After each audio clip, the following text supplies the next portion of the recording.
Seja bem-vindo às Crônicas dos Senhores do Gelo. Este é o volume 1, O Vale dos Condenados. Esta é uma obra de minha autoria, e nela você será transportado para um mundo místico e sombrio, repleto de fantasia, criaturas fantásticas e mistérios antigos. Viveremos um mundo através de Caladan, embarcando em uma viagem empolgante, com personagens cativantes em uma aventura cheia de surpresas e reviravoltas, deuses soberanos e muito mais. Então se prepare e vamos juntos, pois será um longo caminho.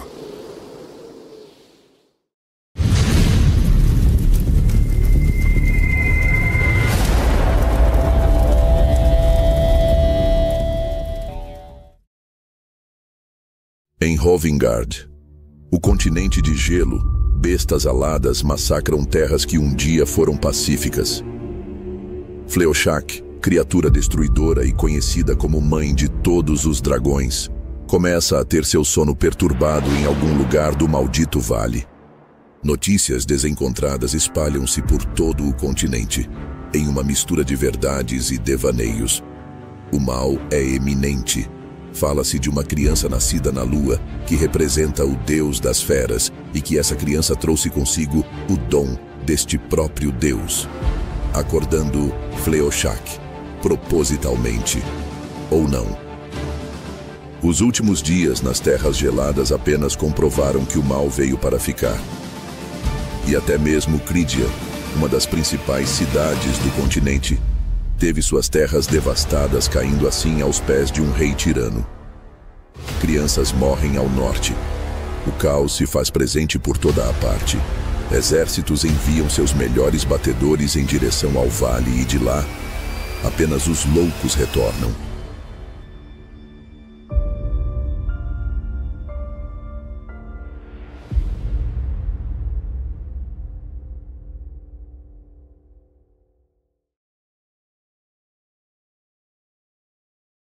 Capítulo 1. Meu nome é Caladan, ou pelo menos é assim que me chamam. Nasci e cresci em Armet, mas nunca tive certeza se esta era realmente a minha terra natal. Sempre que eu perguntava, meus pais desconversavam. Fui criado com amor verdadeiro como se fosse um filho de sangue, ao lado dos filhos legítimos deles, meus irmãos, Edwon e Lyria. Eu tinha 10 anos de idade, e ainda me lembro como se fossem instantes atrás.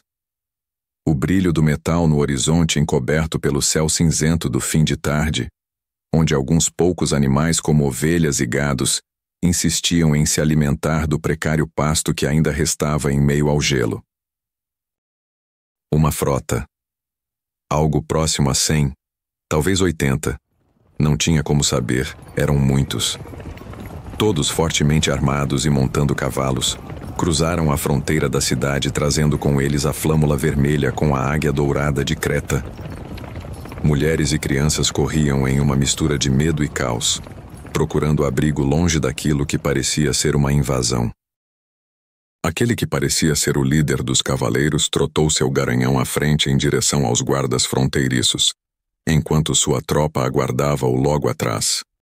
O guarda mais antigo da nossa fronteira ergueu a mão, ordenando que seus companheiros permanecessem em suas posições. Apertou a lança com força, reuniu a coragem que ainda lhe restava e avançou determinado ao encontro do cavaleiro. Sou Ravenant, líder dos cavaleiros de Creta, e o primeiro em comando de meu rei. Venho em nome do mesmo e seu conselho real entregar uma carta ao senhor de Armet.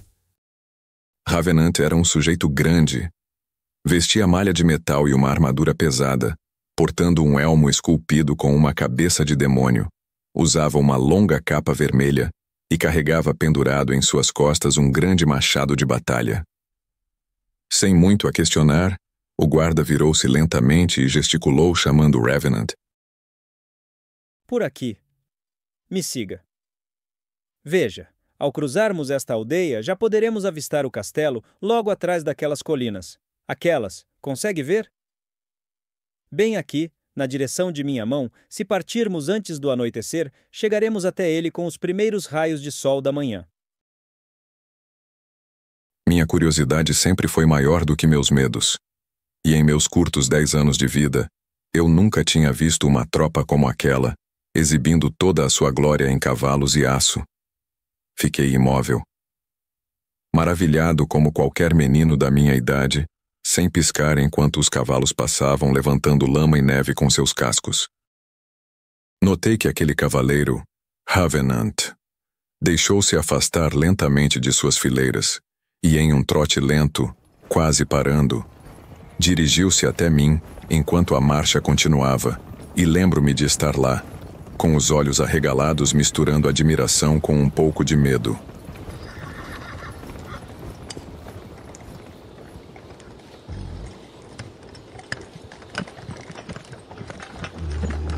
Gosta de cavalos, garoto?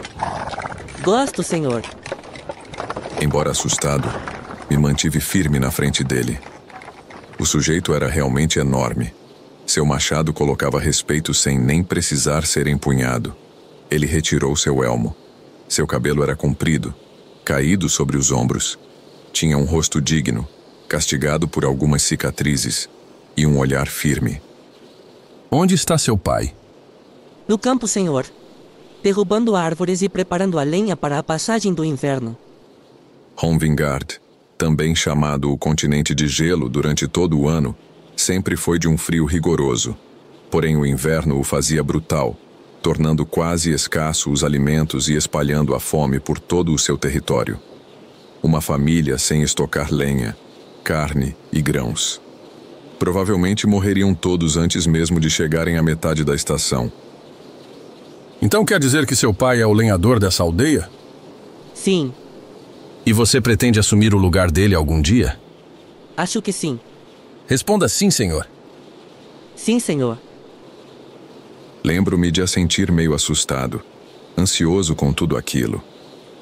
Então ele sorriu e voltou a colocar seu elmo, puxou as rédeas de seu garanhão e cavalgou retornando ao seu grupo de cavaleiros, que já começavam a cruzar o rio no limite da aldeia.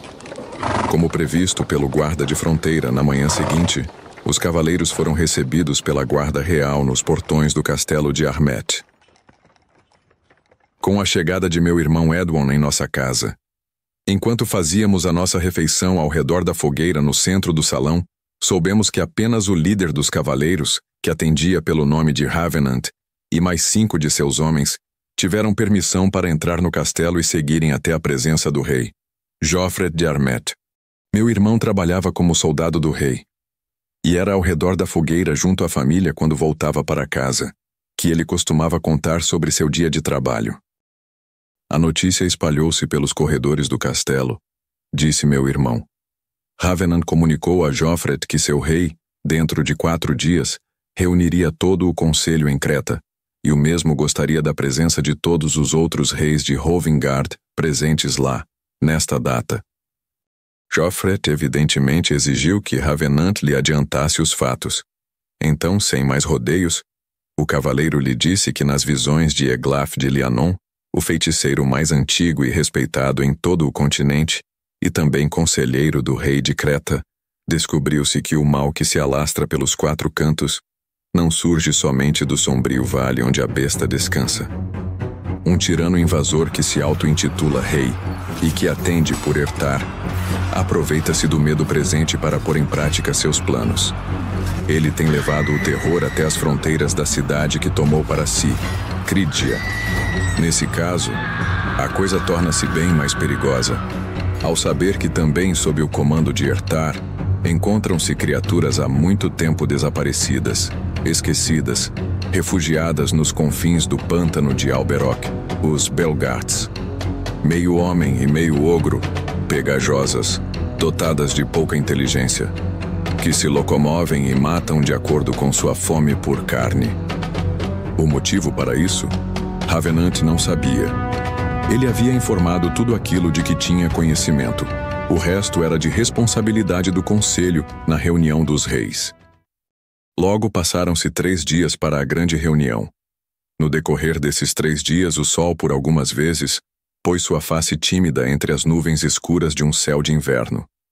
O que para todos fora motivo de muita alegria, pois o mesmo derreteu a neve que se punha sobre a palhoça dos telhados de cardo e junco, diminuindo assim o frio cruel nas madrugadas. Alguns brotos de mato fresco emanaram do solo, trazendo um alimento raro naquela estação para os gados e ovelhas em Ropedur. No entardecer do terceiro dia, enquanto eu descia as colinas a oeste da vila carregando comigo alguns feixes de lenha a pedido de meu pai, pude observar algo que chamara a minha atenção sob a baía de Felonir. Um navio de guerra com casco e velas negras cruzava rapidamente as águas cortando as ondas em direção à praia de Ropedur. Joguei toda a lenha ao chão e corri rumo à aldeia. Meu desespero aumentava conforme eu me aproximava do povoado, pois notei que mais navios já haviam atracado às margens da praia. Uma fumaça negra pairava sob o céu da aldeia. Gritos de agonia e terror podiam ser ouvidos de muito longe. O fogo tomava conta das casas e currais, alastrando-se violentamente sobre os tetos de junco seco. Pessoas e animais corriam por suas vidas em meio ao massacre proporcionado pelos Belgarts. Lembro-me de correr para longe. E longe ficou meu passado, meus pais mortos, meu irmão morto em sua luta solitária tentando proteger seu povo, nosso povo. Minha irmã, ao que soube, fora violentada e levada como escrava por alguns soldados que lutavam junto às malditas criaturas. Isso confirmava a profecia de Eglaf que apontava Ertar lutando lado a lado aos Belgarts. Logo então, soube-se que ele não só lutava ao lado deles quando, na verdade, Ertar os comandava. Era nitidamente um líder guerreiro para aquelas criaturas. Naquele dia, corri o quanto pude até chegar às margens da floresta em meio aos vales pedregosos e planícies cobertas pela vegetação baixa. Eu procurava pela estrada que me tiraria de Armet. Sabia que a noite logo chegaria e tornaria a minha situação bem pior. Pois os animais, as feras que caçam à noite são as que mais devemos temer. À noite, nem mesmo Eringad, o deus das feras, tem pleno domínio sobre suas bestas. Alguns passos adiante senti um fedor quase insuportável de carne podre, acompanhado de grunhidos, os mesmos grunhidos que vinham das criaturas na vila. O que me deixava claro que havia Belgarts pela frente. Também era possível ouvir um barulho forte de uma queda d'água. Esse barulho vinha de uma enorme cascata que despencava dos penhascos ao leste daquela floresta. Se eu conseguisse chegar à trilha criada pela passagem das carruagens mercantes naquela região, poderia enfim descer as pedras ao redor da queda d'água, e assim chegaria às margens do rio Miorit, rio este, cujas margens desembocavam na fronteira norte de Armet, dividida entre Creta e Sanétia. Durante a caminhada eu não conseguia parar de pensar no que havia acontecido à minha família, meu povo, mas já era esperto o bastante para saber que se eu não saísse logo dali, me juntaria a eles. Belgarts rosnavam uns com os outros, se comunicavam, parecia que sentiam meu cheiro no ar. Meu cheiro, ou o cheiro de mais algum infeliz que, assim como eu, tentava escapar daquele lugar buscando esgueirar-se abaixo da copa das árvores. Essas criaturas geralmente carregavam lâminas encrustadas por sangue envelhecido, tomadas por ferrugem e lama. Eu tentava me mover o mais sorrateiro possível, descendo uma encosta tomada por samambaias e arbustos. A lua começava a despontar na noite, iluminando uma trilha logo abaixo. Foi quando, de repente, uma enorme coruja parda agitou-se voando da copa de uma árvore a outra. A agitação do pássaro chamou a atenção dos Belgarts, que, para o meu desespero, estavam poucos passos acima de mim naquela encosta. Pude ouvir o rugido furioso da criatura, assim como vi o vapor de sua respiração iluminado pela lua. Me atirei debaixo de um arbusto e ali me encolhi o máximo que pude, abraçando minhas pernas, tentando parecer o menor que podia. Ele se movimentou, farejando bem próximo. E ali estava eu, paralisado, em silêncio, prendendo a respiração. Vi seu machado passar diante de meu rosto, rente ao chão. Ele procurava algo, tentava farejar. Não sabia o que era ou talvez soubesse. Mas o que eu sabia era que me mover chamaria a morte. Os deuses ou a sorte caminhavam ao meu lado naquela noite, pois num curto espaço de tempo, a criatura fora se afastando, desistindo da busca naquela parte do terreno, juntando-se aos outros que haviam se espalhado vasculhando a floresta. Ao chegar na trilha de terra, corri através dela até o lago de onde despontava a tal queda d'água. Eu sabia que precisava descer mais, e numa curta passagem de olho, vi que a única forma de fazer isso seria nadando até a outra margem do lago e descer pela outra ponta da cascata, onde as pedras estavam mais secas e não foram totalmente tomadas pelo limo. O cansaço e as dores em meus pés descalços açoitados pela longa caminhada em minha fuga diziam-me para deitar e descansar, mas eu não iria cair nessa. Tinha de sobreviver, tinha de escapar daquele pesadelo. Mergulhei sobre as águas, e aquele fora meu descuido. O barulho da agitação no lago provocou a disparada dos Belgarts em costa abaixo. Ao ouvir seus rugidos ameaçadores, olhei para lá, e os vi descendo em minha caça. Então comecei a nadar como um louco tentando chegar ao outro lado, lutando pela minha vida e contra a correnteza que puxava em direção à cachoeira. Quando consegui chegar até a outra margem, também chegou junto comigo a primeira chuva de lanças e flechas que assoviavam ferozes, chapinhando, fincando-se sobre a lama na beira da água ao meu redor. Calculei minhas chances e percebi que descer um desfiladeiro de pedras me dependurando sobre elas não me daria muito tempo, ou qualquer chance de vida. Mais flechas voaram já da margem oposta, fincando-se ao meu redor. E muitos Belgarts já haviam mergulhado vindo em minha direção. Eu não havia chegado até ali para me entregar. Não queria morrer. Quem quer morrer? Fintei as possibilidades diante dos meus olhos e só havia uma chance para mim. Alguns passos atrás, uma arrancada brusca, corri como o vento em direção à queda d'água e me atirei. Hoje, quando fecho os olhos e tento me lembrar daquele salto, as únicas coisas que me vêm em mente são o barulho de trovão provocado pela fúria da alta cascata e o som, junto à dor causada pelo impacto do meu corpo pequeno e magro contra as águas do rio Miorit. Junto da dor, uma escuridão me abraçou e eu apaguei. Ainda consigo me recordar com detalhes de muitas coisas que vivi e presenciei ao longo da vida, mulheres que eu amei, batalhas ao qual tive o privilégio de lutar. O sorriso no rosto das pessoas e as gargalhadas das crianças pelas ruas nos tempos de paz. O gosto único da vitória, o dessabor da derrota. E dentre tudo isso, trago gravado em minha mente aquele maldito dia em que corri pela minha vida. Lembro-me de cada sensação, do pavor que senti, do medo da morte, do corpo fraco de uma criança levado ao limite. Porém, se estou a contar cada detalhe hoje, é porque fracassar naquele dia não fora a vontade dos deuses. Talvez porque eu ainda fosse uma peça necessária no tabuleiro onde travam seus joguinhos imortais. Lembro-me de abrir os olhos. O sol estava pleno no céu azul e derretia a neve no solo, assim como a fina camada de gelo que insistia em se formar às margens do rio Miorit. Eu estava muito tonto, minha cabeça não parava de girar. Sentia meu corpo balançar de um lado para o outro devido a solavancos. Parecia que eu estava sendo arrastado por alguma coisa, e conforme fui recobrando a consciência, vi que realmente estava certo. Eu me encontrava em um grande cesto de palha trançada em gravetos, sob o lombo de um pequeno burro, e uma senhora seguia logo à frente montada em um cavalo, acompanhada por 2 cães que pareciam se divertir com a viagem, brincando, latindo um com o outro.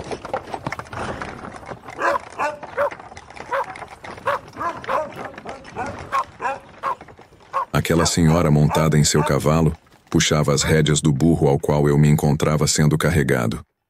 Logo despertei, e então ela sorriu para mim, talvez esperando o mesmo de minha parte.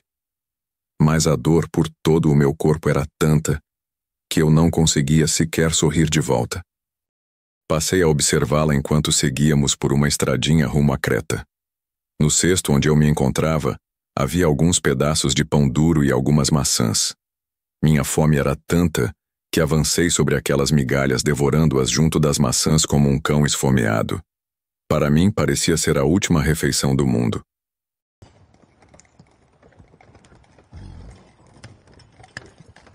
Coma o quanto quiser, menino.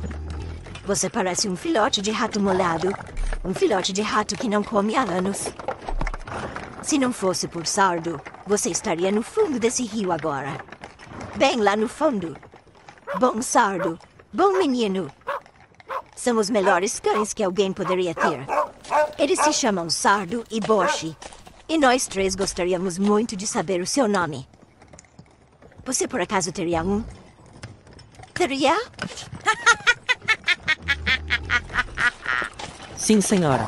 Meu nome é Calidan, filho de Dorf, filho de Erinha. Minha aldeia foi atacada e todos eles morreram. Meus pais e meus irmãos, todos morreram. Tudo foi queimado. A lembrança trouxe a angústia e o sofrimento até mim, e para uma criança fora o suficiente para molhar o pão em minhas mãos com lágrimas de tristeza e rancor. Você carrega a marca dele, Calidan de Homvingard, e logo ele virá lhe buscar. Quando isso acontecer, você deverá se pôr à disposição de sua vontade. Está nas escrituras e não se pode mudar o destino. Talvez você já tenha até ouvido isso em algum lugar. Ela sorriu com a suposição e prosseguiu. Porém, dessa vez o sorriso se foi, e deu lugar a um ar soturno, acompanhado de uma rispidez às palavras. Não se pode mudar o que os deuses jogam para cada um. As sombras chegaram. Elas já engoliram esta terra, garoto. E nas sombras, ela permanecerá se assim for a vontade deles. Porém, assim como uma espada, a maioria das situações possuem dois lados. E pelo visto, fui usada por eles para me deparar com um dos lados. Enquanto ela falava, trotando sob o cavalo e encarando-me, eu a observava com os olhos arregalados. Assim ela encerrou o assunto, tornando a olhar para a frente. Agora durma, garoto.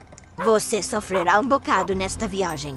Afinal, as muralhas e os portões de Creta estão a 2 dias de minha caminhada.